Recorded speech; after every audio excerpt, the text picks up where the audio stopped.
Welcome back to Shift Workers Q&A episode 3.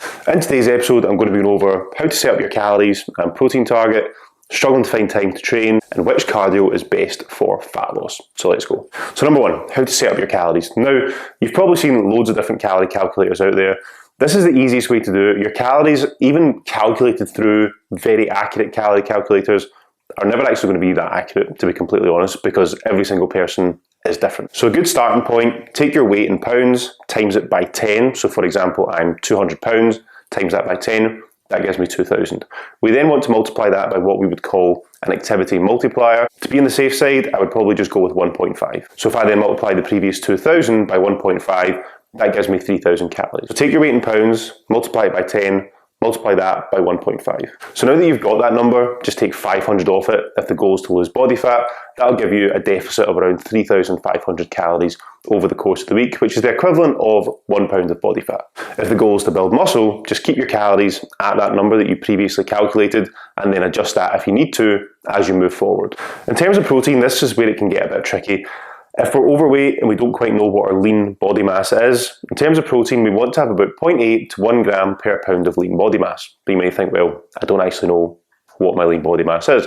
So we have another solution for you. To keep it really simple, go with 1 gram of protein per centimetre in height. So for myself, I'm about 6'3", 6'4", 195 centimetres. I don't actually know. So I would give myself a protein range of 190 to 200 to start with. If you're 150 centimetres in height, give yourself a 150 gram protein target. And this isn't even to say that you need to necessarily track protein. If you haven't tracked calories before, don't worry about tracking protein. You can add that in further down the line.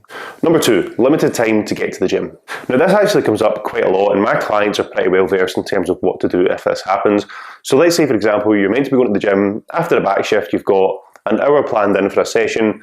You get held on for half an hour. So you've only really got about 25 to 30 minutes to get a workout in, get up the road, get to sleep and repeat the next day. So what I would do on those days is focus on the compound lifts that you have programmed for those days specifically. So let's say you're going in for a lower body day, you've got a squat to start with, you've got a leg press next, then you've got hip adductors, and then you've got leg extensions and hamstring curls. I'd basically remove the last three, focus on your squats, focus on your leg press, and then just head up the road.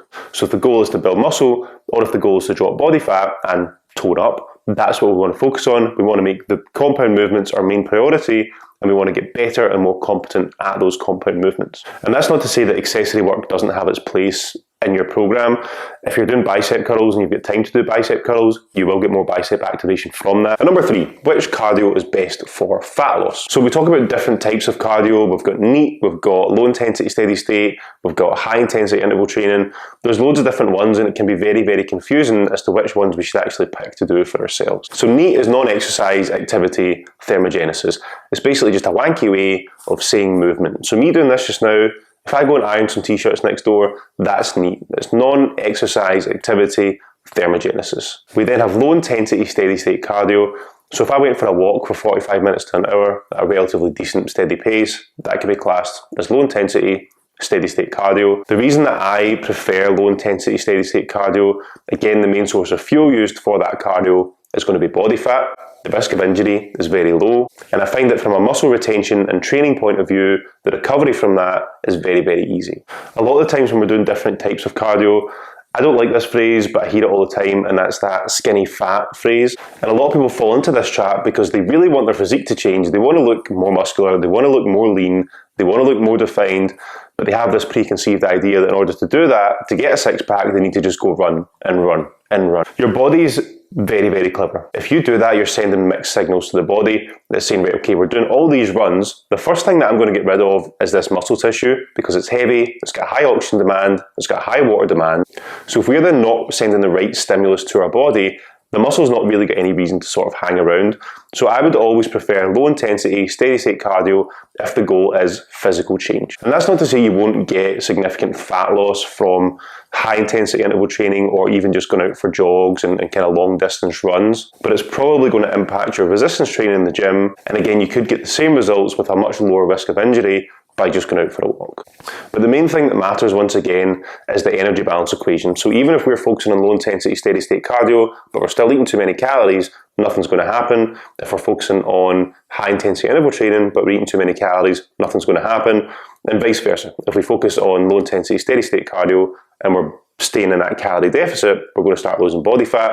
And if we're doing high intensity interval training and we're staying in that calorie deficit, we're going to start losing body fat. So it really is a personal choice, but in terms of injury prevention, muscle growth, physique development, I would prefer to go with low intensity steady state over runs, jogs, marathons, 5Ks, sprints, whatever it may be, just to be on the safe side. If you did find this video useful, make sure you give me a thumbs up down below. It's just a wee like button, it's free, doesn't cost you anything, and I would greatly appreciate it. If you haven't already, make sure you go and subscribe to my YouTube channel. If you've got any specific questions for next week's Q&A, just drop me a message. And for those of you that are working, stay safe out there.